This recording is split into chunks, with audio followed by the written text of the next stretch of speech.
എൻ്റെ പ്രണയം ഭാഗം 69.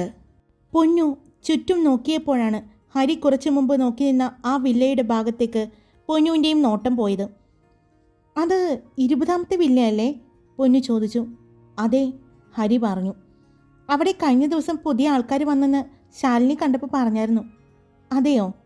അതാണ്. അവിടെ ആ കാറിൽ വന്ന് 2 ചെറുപ്പക്കാർ ഇറങ്ങി അങ്ങോട്ട് പോകുന്നത് കണ്ടു. പക്ഷേ അതിലെ ഒരാളെ എവിടെയോ കണ്ട് പരിചയമുള്ളതുപോലെ എനിക്ക് തോന്നുന്നു, ഹരി പറഞ്ഞു. അതാണോ ഞാൻ വരുമ്പോൾ അങ്ങോട്ട് നോക്കിക്കൊണ്ടിരുന്നത്? പൊന്നു ചോദിച്ചു. ഞാൻ വിചാരിച്ചു ഏതെങ്കിലും പെമ്പിള്ളേരെ കണ്ടപ്പോൾ വായി നോക്കി നിന്നതാണെന്ന്. പൊന്നു പറഞ്ഞതും എനിക്ക് സ്വന്തമായിട്ട് നോക്കാൻ ഒരു പ്രോപ്പർട്ടി ഉള്ളപ്പോൾ മറ്റൊരു പ്രോപ്പർട്ടിയിലേക്ക് ഞാൻ നോക്കില്ല. ആ പ്രോപ്പർട്ടി പോലും മര്യാദക്ക് ഞാനൊന്നും നോക്കിയിട്ടില്ല. പിന്നെ മറ്റൊന്ന്, അവളെ അടിമുടി നോക്കിക്കൊണ്ട് അവൻ പറഞ്ഞു. ഞാനൊന്നും പറഞ്ഞില്ലേ എന്ന് പറഞ്ഞ് വീണ്ടും ഹരിയുടെ നോട്ടം ആ വില്ലയുടെ മുന്നിലേക്ക് പോയി. അവൻ നോക്കുന്നത് കണ്ട് പൊന്നുവും നോക്കി. അപ്പോഴാണ് ആ കാറിലേക്ക് കയറുന്ന ആളെ കണ്ടതും പൊന്നു, ഹരിയേട്ടാ, അത് റോഷൻ ചേട്ടനല്ലേ? പൊന്നു ചോദിച്ചതും ഹരി അവളെ ഒന്ന് നോക്കി. ഹരിയേട്ടന് മനസ്സിലായില്ലേ? നമ്മുടെ നന്ദ ചേച്ചിയുടെ ഭർത്താവ് റോഷൻ. ഏത്? നിരഞ്ജൻ്റെ സഹോദരി നന്ദയുടെയോ? അതെ ഹരിയേട്ടാ, അത് റോഷൻ ചേട്ടനെ പോലെ എനിക്ക് തോന്നുന്നു. എനിക്കും പരിചയം എവിടെ കണ്ടതുപോലെ തോന്നി, അതാ ഞാനും നോക്കിയത്.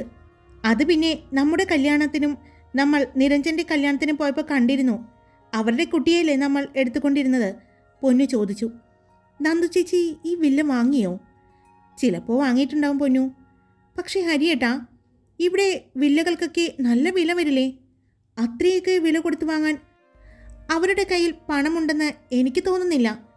കാരണം അവർ ഒരു സാധാരണ ഫാമിലി ഹരിയേട്ടാ. എന്നാൽ ചിലപ്പോൾ ഫ്രണ്ടിൻ്റെ ആരുടെയെങ്കിലും കൂടെ വന്നതായിരിക്കും, ഹരി പറഞ്ഞു. ആയിരിക്കും. ഇനി നന്ദചേച്ചി കൂടെ ഉണ്ടാകുമോ? ആ വണ്ടിയിൽ നിന്നും ഒരു സ്ത്രീ ഇറങ്ങി പോകുന്നത് കണ്ടിരുന്നു, ഹരി പറഞ്ഞു.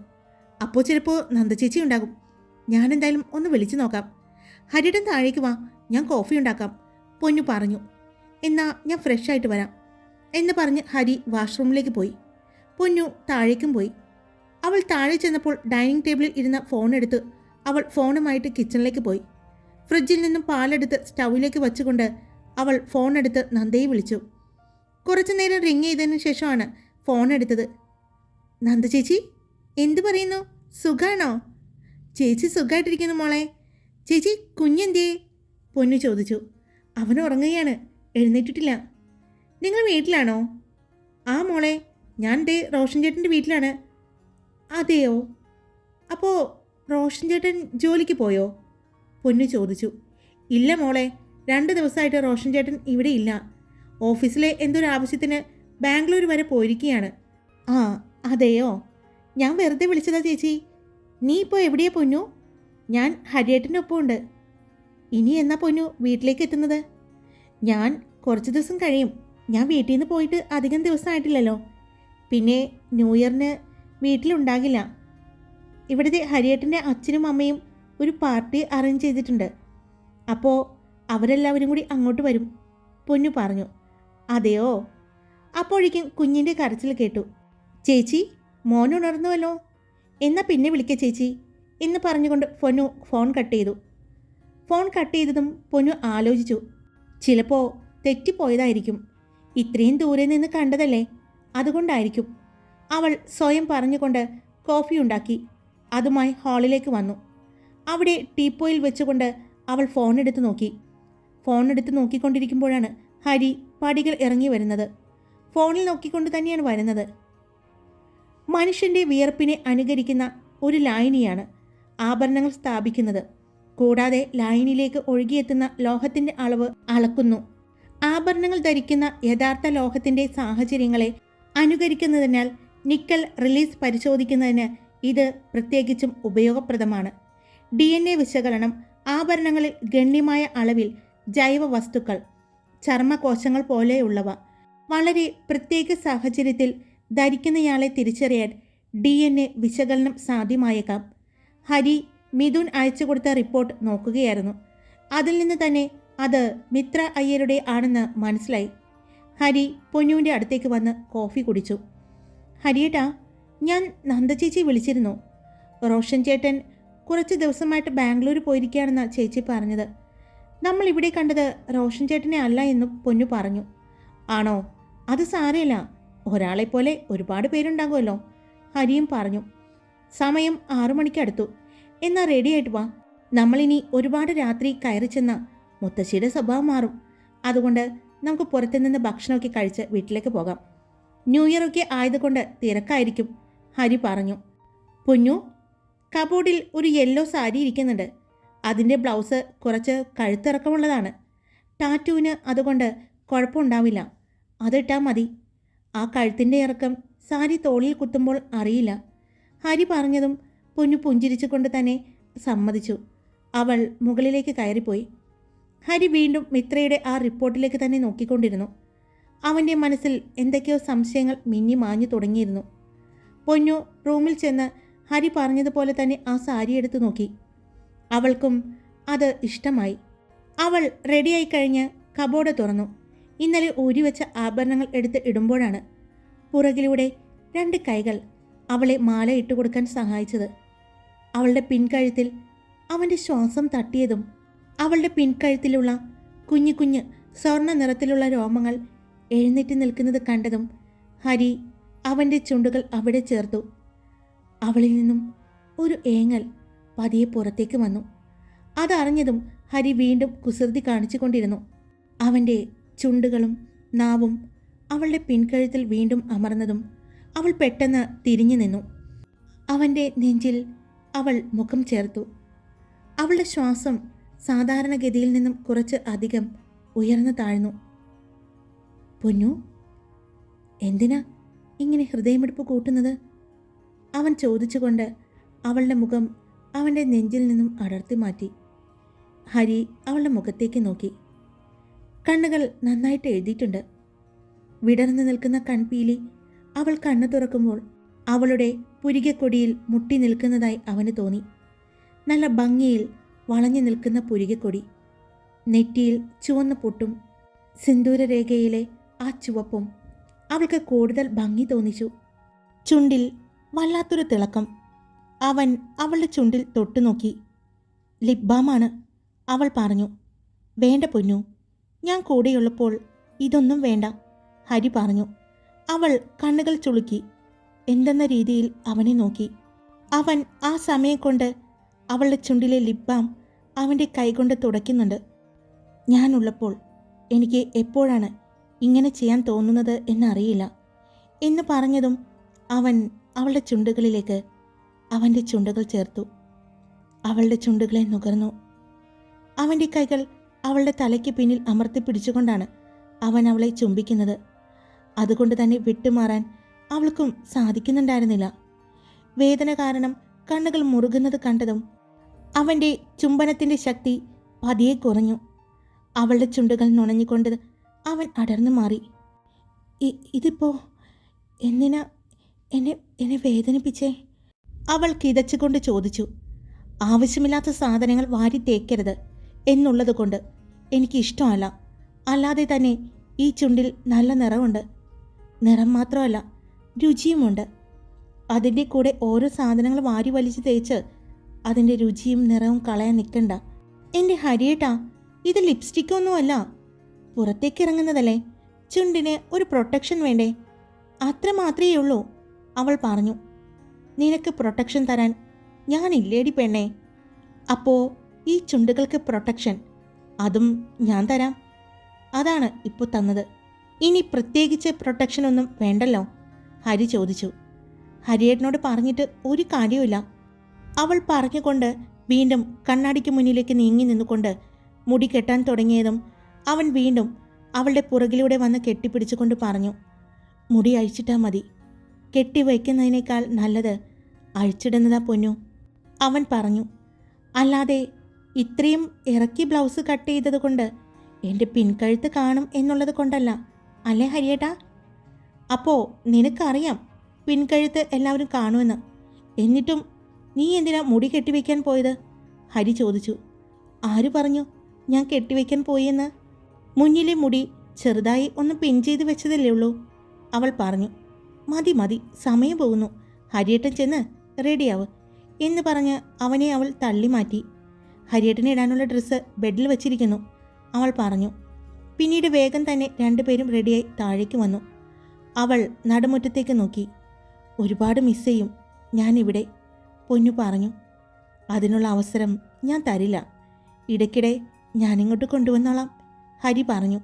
രണ്ടുപേരും ഡോർ ലോക്ക് ചെയ്തുകൊണ്ട് പുറത്തേക്ക് ഇറങ്ങിയപ്പോൾ കൃഷ്ണേട്ടൻ അവിടെ നിൽക്കുന്നുണ്ടായിരുന്നു. കൃഷ്ണേട്ടാ, ഇതിൻ്റെ ചാവി ഞാൻ എടുക്കുകയാണ്. ഒരെണ്ണം കൃഷ്ണേട്ടൻ്റെ കയ്യിലില്ലേ?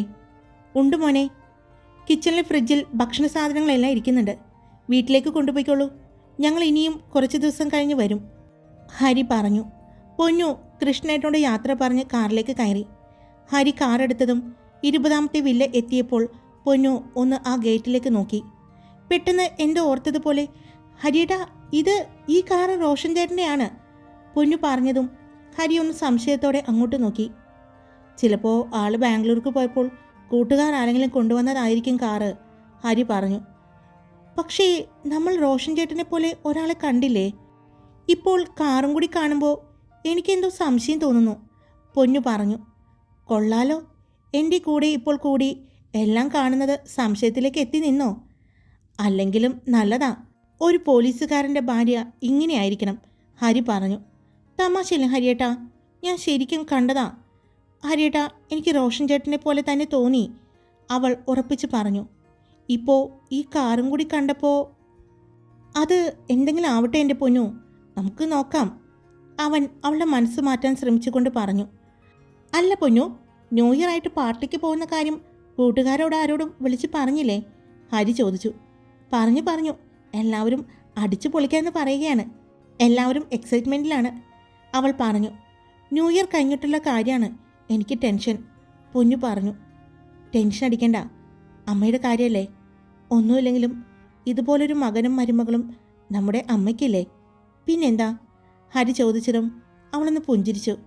രണ്ടുപേരും നേരെ ബീച്ച് റിസോർട്ടിലേക്കാണ് പോയത്. അവിടെയുള്ള ഒരു റെസ്റ്റോറൻറ്റിൽ ആയിരുന്നു പൊന്നുവിനും ഹരിക്കും വേണ്ടി ഡിന്നർ പറഞ്ഞിരുന്നത്. കാർ പാർക്കിങ്ങിൽ നിർത്തി ഹരിയുടെ ഒപ്പം പൊന്നു കാറിൽ നിന്നും ഇറങ്ങി. അവൾ അവിടെയെല്ലാം ചുറ്റും നോക്കി. നല്ല ഭംഗിയുണ്ടല്ലേ, അവൾ പറഞ്ഞു. പൊന്നു ഇങ്ങോട്ടൊന്നും വന്നിട്ടില്ലേ? എനിക്ക് ഒരുപാട് ഇഷ്ടമായിരുന്നു രാത്രി യാത്രകൾ, പക്ഷേ എന്തോ വീട്ടിൽ നിന്ന് സമ്മതിക്കില്ല. അറിയാമോ, അച്ഛനും അമ്മയും അധ്യാപകരായതുകൊണ്ട് അതിൻ്റേതായ കുറച്ച് അച്ചടക്കം കൂടുതലായിരുന്നു. അതിന് അമ്മ പറയുന്ന ഒരു കാരണമുണ്ട്. എല്ലാവരും പറയില്ലേ ഞങ്ങളോട്, നിങ്ങൾ എന്തെങ്കിലും തെറ്റ് ചെയ്താൽ പറയും, ആദ്യം നിങ്ങളുടെ മക്കളെ മര്യാദയ്ക്ക് വളർത്ത്, എന്നിട്ട് ഞങ്ങളുടെ മക്കളെ പഠിപ്പിക്കാൻ വന്നാൽ മതിയെന്ന് പറയില്ലേ? അതുകൊണ്ട് ഞങ്ങളുടെ മക്കൾ നന്നായിട്ട് ഇരിക്കണം, ആർക്കും ഒരു കുറ്റം പോലും പറയാൻ പറ്റരുത്. എന്നാലാണ് ഞങ്ങൾക്ക് ഞങ്ങളുടെ കൂടെ ഞങ്ങൾ പഠിപ്പിക്കുന്ന ഞങ്ങളുടെ മറ്റു മക്കളെ വഴക്ക് പറയാനോ ശാസിക്കാനോ നേർവഴിക്ക് നടത്താനോ പറ്റൂ എന്ന് അമ്മ ഇടയ്ക്കിടെ പറയും. അതുകൊണ്ട് ഇതുപോലെ രാത്രിയിൽ പുറത്തുനിന്ന് ഭക്ഷണം കഴിക്കൽ, രാത്രി പോക്കും യാത്രകളും അങ്ങനെയെല്ലാം കുറവായിരുന്നു ഞങ്ങൾക്കിടയിൽ. പക്ഷേ ഞങ്ങളെല്ലാവരും ജോലി കിട്ടിക്കഴിഞ്ഞപ്പോൾ വെക്കേഷൻ വരുമ്പോൾ ഒരുമിച്ച് പോകാം എന്നെല്ലാം തീരുമാനിക്കും. അപ്പോഴും വീട്ടുകാർ തടസ്സം നിന്നു. പ്രായപൂർത്തിയായ കുട്ടികൾ, പെൺകുട്ടികൾ ഒറ്റയ്ക്ക് പോകാൻ പാടില്ല എന്നായിരുന്നു പിന്നെ അടുത്ത അമ്മയുടെ വിലക്ക്. അപ്പോൾ ഞങ്ങൾ പറയും, വിവാഹം കഴിച്ച് ഭർത്താക്കന്മാരോട് പറഞ്ഞ് വേൾഡ് ടൂർ പോകുമെന്ന്. ഏറ്റവും ഇഷ്ടപ്പെട്ട ഒരു കാര്യമാണ് യാത്രകൾ. അത് എങ്ങനെയാകാം, ഇന്ന രീതിയിലെ യാത്ര പോകൂ എന്നൊന്നുമില്ല കേട്ടോ. കാറിലോ ബുള്ളറ്റിലോ അങ്ങനെയൊന്നുമില്ല, യാത്ര പോയാൽ മതി. ഒരുപാട് സ്ഥലങ്ങൾ, അവിടെയുള്ള വിവിധ തരം ഭക്ഷണങ്ങൾ എല്ലാം ആസ്വദിക്കണം. പൊന്നു പറയുന്നത് എല്ലാം ശ്രദ്ധയോടെ കേട്ട് ഹരി ചെറിയൊരു പുഞ്ചിരിയോടെ നടന്നു. അവർ രണ്ടുപേരും റെസ്റ്റോറൻറ്റിലേക്ക് കയറി. വളരെ ശാന്തമായ ഒരു അന്തരീക്ഷം. ബീച്ച് റിസോർട്ട് ആയതുകൊണ്ട് തന്നെ കടലിൻ്റെ ഇരമ്പൽ മാത്രം കേൾക്കാം. അതിൻ്റെ കൂടെ ശാന്തമായി വളരെ മനസ്സിനെ റിലാക്സ് ആക്കുന്ന മ്യൂസിക്കും. ഹരി പൊന്നുവിനെയും കൊണ്ട് ഒരു ചെയറിൽ ചെന്ന് ഇരുന്നു. പൊന്നുവിൻ്റെ ഒപ്പം പൊന്നുവിൻ്റെ ഇഷ്ടങ്ങൾ അറിഞ്ഞ് അവൾക്കുള്ള ഇഷ്ടവിഭവങ്ങൾ പറഞ്ഞ് ഹരിയും പൊന്നുവും അന്ന് ഡിന്നർ കഴിച്ചു. അവർ ഡിന്നർ കഴിച്ച് പുറത്തേക്ക് ഇറങ്ങുമ്പോഴാണ് അങ്ങോട്ട് ശിവരഞ്ജിനിയും അവളുടെ കൂടെ ഒരാളും അകത്തേക്ക് കയറി വരുന്നത്. ഹരിയെ കണ്ടതും ശിവരഞ്ജിനിയുടെ മുഖം ഒന്ന് വിളറി. അവൾ കൂടെയുള്ള ആളെ നോക്കി. അവൻ അവളുടെ കയ്യിൽ പിടിച്ചിട്ടുണ്ട്. അത് പൊന്നുവും ഹരിയും കാണുകയും ചെയ്തു. അവർ നോക്കുന്നത് കണ്ടതും ആ കൈ വിടിയിക്കാൻ ശ്രമിച്ചു. എന്നാൽ ചെറിയൊരു പുഞ്ചിരിയോടെ അവൾ കാണിക്കുന്നത് നോക്കി നിന്നതാണ് ഹരി. എന്താ ശിവ? കൂടെയുള്ള ആൾ ചോദിച്ചതും ശിവരഞ്ജിനെ നോക്കുന്ന ഭാഗത്തേക്ക് നോക്കി. അപ്പോഴാണ് അയാൾ ഹരിയെയും പൊന്നുവിനെയും കാണുന്നത്. ഇത് നീ പറഞ്ഞ ഹരിയാണോ? അയാൾ ചോദിച്ചു. അപ്പോഴേക്കും ഹരി പൊന്നുവിനെ ചേർത്ത് പിടിച്ചുകൊണ്ട് അവരുടെ അടുത്തേക്ക് വന്നു. അതെ, ഞാനാണ് ശിവരഞ്ജിനെ പറഞ്ഞ അവളുടെ സഹോദരൻ ഹരി. ഹരി പറഞ്ഞതും ശിവയുടെ മുഖം മാറി. എന്നാൽ പൊന്നുവിൻ്റെ ചുണ്ടിൽ ഒരു പുഞ്ചിരിയായിരുന്നു. എന്നാൽ ഹരി സഹോദരൻ എന്ന് പറഞ്ഞത് ശിവരഞ്ജിനിക്ക് ഇഷ്ടപ്പെട്ടില്ല. ഹലോ, ഞാൻ ഹരി രുദ്രദേവ്. ഹരി അയാൾക്ക് നേരെ കൈനീട്ടിക്കൊണ്ട് പറഞ്ഞു. ഹായ്, ഞാൻ നിർമ്മൽ. അയാൾ തിരിച്ചും പറഞ്ഞു. നിർമ്മൽ എന്തു ചെയ്യുന്നു? ഹരി ചോദിച്ചു. ഞാൻ ഇൻഫോ പാർക്കിൽ ജോലി ചെയ്യുന്നു, അയാൾ പറഞ്ഞു. എന്നാൽ ശരി, ഞങ്ങൾ കഴിച്ചു കഴിഞ്ഞു, നിങ്ങൾ ചെല്ല്. ശിവ, ഇന്ന് നീ വീട്ടിലേക്ക് വരുമോ, അല്ലെങ്കിൽ നിന്റെ വീട്ടിലേക്ക് പോവുകയാണോ? ഹരി ചോദിച്ചു. ഇല്ല ഹരി, ഞാൻ വരും, അവൾ പറഞ്ഞു. എന്നാൽ ശരി, ഞങ്ങൾ പോയിക്കോട്ടെ എന്ന് പറഞ്ഞ് ഹരി വീണ്ടും നിർമ്മലിനെ നോക്കി പുഞ്ചിരിച്ചു. പൊന്നുവും നിർമ്മലിനെ നോക്കി പുഞ്ചിരിച്ചു. പിന്നെ ഹരിയും പൊന്നുവും നോക്കിയത് ശിവരഞ്ജിനിയാണ്. വിളറി വെളുത്തു നിൽക്കുന്നത് പോലെ തങ്ങളുടെ മുന്നിൽ നിൽക്കുന്ന അവളെ കണ്ടപ്പോൾ പൊന്നുവിന് സങ്കടം തോന്നിയെങ്കിലും ഹരിക്ക് പുച്ഛമാണ് തോന്നിയത്. അവളെ മറികടന്ന് പോകുമ്പോൾ ഹരി പൊന്നുവിനെ അവളുടെ അരയിലൂടെ ചേർത്ത് പിടിച്ചുകൊണ്ടാണ് നടന്നത്. തിരിഞ്ഞു നോക്കിയ ശിവരഞ്ജിനി കാണുന്നത് ഹരിയോട് ചേർന്ന് അവളെ അരക്കെട്ടിലൂടെ ചുറ്റിപ്പിടിച്ചിരിക്കുന്ന ഹരിയാണ്. അപ്പോഴും നിർമ്മലിൻ്റെ കൈകൾ ശിവരഞ്ജിനിയുടെ കയ്യിലായിരുന്നു. ദേഷ്യം കൊണ്ട് ശിവരഞ്ജിനി അവൻ്റെ കൈ തട്ടിത്തെറിപ്പിച്ചു. എന്താ ശിവ? നിർമ്മൽ ചോദിച്ചു. അവൾ ഒന്നും മിണ്ടാതെ ഒരു ടേബിളിനടുത്തേക്ക് വന്നു. ഹരി വളരെ സന്തോഷത്തോടെയാണ് പൊന്നുവിനെയും ചേർത്ത് കാറിലേക്ക് നടന്നത്. ഹായ്, എല്ലാവരും സുഖാണോ? ഞാൻ സുഖമായിട്ടിരിക്കുന്നു. ഇന്നലെ ശിവരാത്രിയുടെ കുറച്ച് തിരക്കുണ്ടായിരുന്നു, അതുകൊണ്ടാട്ടോ ഈ എൻ്റെ പ്രണയം എന്ന് പറഞ്ഞ സ്റ്റോറി ഇടാൻ പറ്റാതിരുന്നത്. അതുകൊണ്ട് ഞാൻ നേരത്തെ തന്നിട്ടുണ്ടേ. അപ്പോൾ ഇഷ്ടപ്പെട്ടാൽ ലൈക്ക് ചെയ്യുക, നിങ്ങളുടെ അഭിപ്രായങ്ങൾ കമൻറ്റ് ചെയ്യുക. സബ്സ്ക്രൈബ് ചെയ്യാതെ കേൾക്കുന്നവരുണ്ടെങ്കിൽ സബ്സ്ക്രൈബ് ചെയ്ത് സപ്പോർട്ട് ചെയ്യുക. Love you all. It's me Karthika.